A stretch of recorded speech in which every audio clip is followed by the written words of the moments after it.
Canna presenta el siguiente artículo.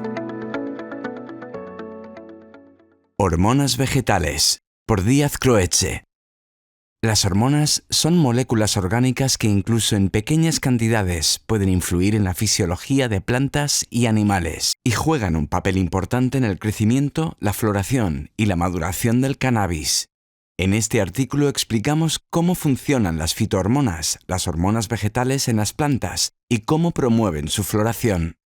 Las hormonas se producen en cualquier parte de la planta y se transportan por toda ella.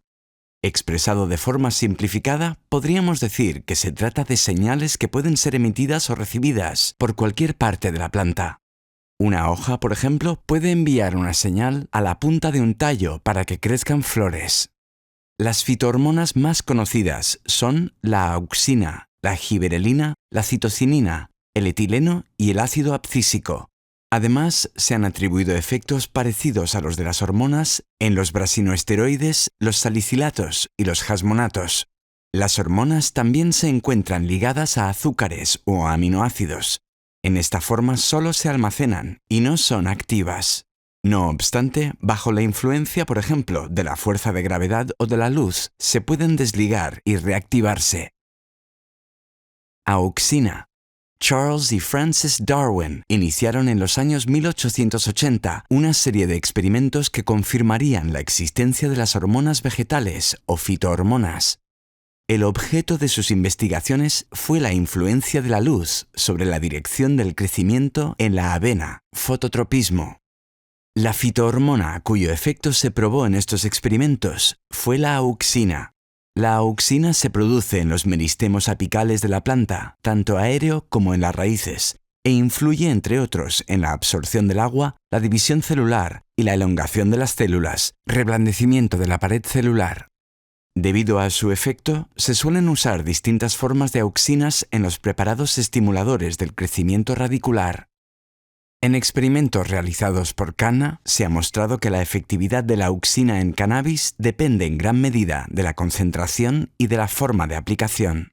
Con concentraciones bajas se observa una cierta estimulación de la formación de flores y una ralentización de la maduración, mientras que con concentraciones más altas se frena el crecimiento y se producen deformaciones y fenómenos similares a tumores. La auxina producida en la punta central de la planta de cannabis puede inhibir el crecimiento de las yemas laterales.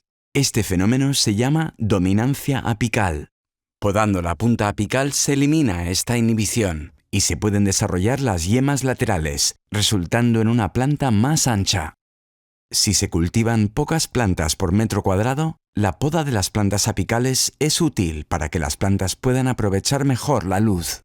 También resulta ventajoso realizar esta poda periódicamente si se quiere obtener una buena planta madre, ya que la planta resultante tendrá abundantes ramas laterales. Giberelina. La giberelina fue aislada por primera vez en 1935 por el japonés Teijiro Yabuta. La encontró en un hongo que desde hacía siglos venía causando pérdidas de producción a los arroceros japoneses. Aunque en primera instancia la giberelina favorece el crecimiento, más avanzada la temporada de cultivo hace aumentar la presencia de frutos estériles. Por lo general, la giberelina acelera el crecimiento por medio de la elongación y división de las células, estimula la germinación de las semillas y la formación de flores en plantas de día largo, por lo tanto no en cannabis. Una de las aplicaciones de la giberelina en la fruticultura es para contribuir al pleno desarrollo de peras o uvas no polinizadas. En el cannabis, la aplicación de giberelina en concentraciones bajas genera efectos rápidos y evidentes. Las plantas adquieren un color verde claro y los troncos se agrietan como consecuencia del rápido crecimiento. La velocidad de crecimiento puede llegar a alcanzar los 10 centímetros por día. Al aplicar giberelina durante la fase vegetativa, las plantas retrasan su floración. La giberelina es para el cannabis lo que la testosterona para el ser humano. Estimula la formación de propiedades y órganos típicamente masculinos, es decir, plantas de tallo alto, con espacios internodales más largos y flores masculinas. Si se utiliza el polen de estas flores para polinizar flores femeninas, se forman semillas que solo producen plantas femeninas. También hay condiciones ambientales que pueden llevar a un aumento de la producción de gibberellina. Por ejemplo, la falta de luz resulta en plantas más largas y débiles. Otra condición influyente sería una distancia lámpara-planta reducida, ya que una distancia demasiado corta puede causar que los cogollos ya florecientes se estiren de nuevo y se vuelvan largos y delgados. Para evitar este inconveniente, la distancia entre lámpara y planta debería ser de 50 centímetros como mínimo. Citocinina. El efecto de la citocinina se demostró por primera vez en 1913. 30 años después, se descubrió que una sustancia natural presente en la leche de coco era capaz de promover la proliferación celular en plantas. Finalmente, en 1955, se averiguó qué hormona era la responsable de este efecto: la citocinina. La citocinina se conoce como la hormona que promueve la división celular, estimula el metabolismo y la formación de flores en yemas laterales, lo que la convierte en homóloga de las auxinas. Las concentraciones más altas de citocinina se encuentran en los órganos más jóvenes de las plantas: semillas, frutos, hojas jóvenes, ápices de raíz. Concentraciones altas de citocinina en un órgano o tejido determinado llevan a un mayor transporte de azúcares a esta parte de la planta. En cannabis, la aplicación de citocinina resulta en una mayor superficie foliar y una aceleración de la formación de flores. Sin embargo, la finalización de la floración es similar a la de las plantas no tratadas. A este respecto, la citocinina puede ser considerada homóloga de la gibberellina, ya que estimula la formación de flores femeninas en plantas masculinas. Etileno. La aplicación práctica del etileno se remonta al antiguo Egipto, donde se practicaron cortes en los higos para acelerar su maduración.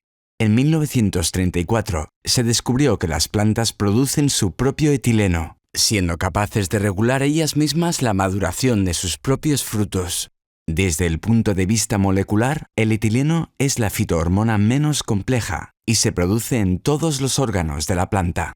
Se trata de una hormona gaseosa que se transporta a través de los espacios intercelulares de las plantas, promueve la maduración de los frutos, cierto aumento de la talla y la caída o abscisión de las hojas.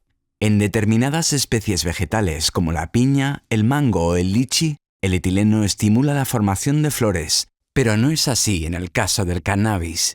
La aplicación de etileno lleva a plantas más pequeñas y un final muy temprano en la floración. Por la rápida maduración de los cogollos, se quedan pequeños, presentando los pistilos un típico color entre naranja y marrón. Debido a la alta sensibilidad de las plantas al etileno, la concentración se expresa en partes de etileno por 1000 millones de partes de aire, o ppb, en inglés parts per billion. En los tomates, las concentraciones de 10 ppb ya pueden tener efecto. Cuando flores que ya están madurando entran en contacto con plantas jóvenes, existe el riesgo de una maduración prematura de las plantas jóvenes si el etileno producido les llega a través del aire. Ventilando de vez en cuando a diario se puede evacuar el etileno que se haya generado. Las concentraciones altas de etileno llevan directamente al amarillamiento foliar. El etileno se puede acumular también en las raíces si se mantienen demasiado húmedas durante un tiempo prolongado. Posibles efectos son la clorosis foliar, el engrosamiento del tronco, la epinastia o curvatura hacia abajo de las hojas y una mayor susceptibilidad para enfermedades. En situaciones de estrés, por ejemplo en caso de enfermedades o daños, la planta produce más etileno y, en consecuencia, se queda más pequeña y se adelanta el final de la fase de floración. También el estrés mecánico, por ejemplo por corrientes de aire causadas por ventiladores, puede causar una producción elevada de etileno que resulta en plantas más pequeñas, con troncos más gruesos. Si los ventiladores están demasiado cerca de las plantas, causan un estrés excesivo que puede perjudicar el rendimiento. Ácido abscísico.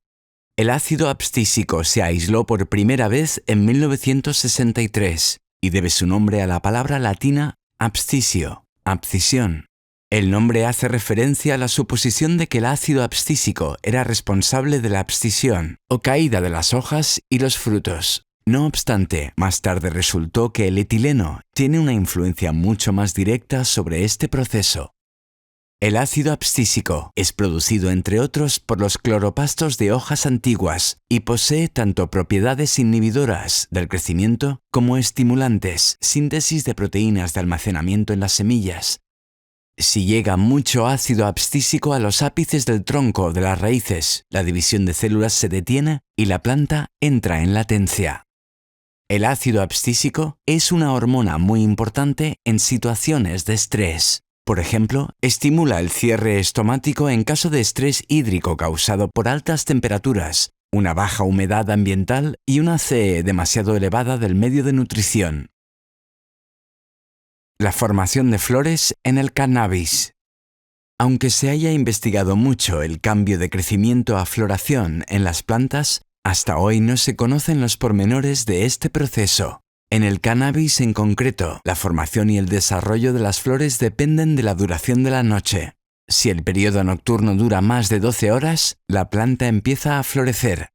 Es importante que la oscuridad durante este periodo sea total, ya que la planta puede medir el periodo oscuro, pero no el de luz. Lo mide a través de las hojas para enviar a continuación una señal a las puntas de los tallos para que empiecen a formar flores. La hormona que transmite esta señal se llama florigen. Aunque hasta el momento nadie ha logrado aislarla, ni nadie sepa cómo es, se considera probable su existencia. Por ejemplo, es posible llevar plantas a la floración con 18 horas de luz, empleando sustancias originarias de plantas florecientes. Una vez desencadenada la floración, hay varias hormonas que entran en juego. Así, la citocidina y las auxinas son importantes para la continuación del desarrollo y el crecimiento de los cogollos, mientras que el ácido abscísico y el etileno lo son para la maduración. Uso de preparados de hormonas. Si quieres hacer pruebas con preparados de fitohormonas, ten mucho cuidado con cómo, cuándo y en qué cantidades los empleas. La efectividad final depende de muchos factores, entre ellos el momento de la aplicación, es decir, en qué fase de desarrollo se encuentra o qué hora del día sea, la vía de aplicación, ya sea en las hojas o en las raíces, o la concentración. En el caso de la auxina, por ejemplo, la concentración es especialmente importante. Mientras que en concentraciones bajas estimula el crecimiento radicular, en concentraciones altas promueve la producción de etileno, que favorece la finalización prematura de la floración. Este artículo ha sido presentado por Cana.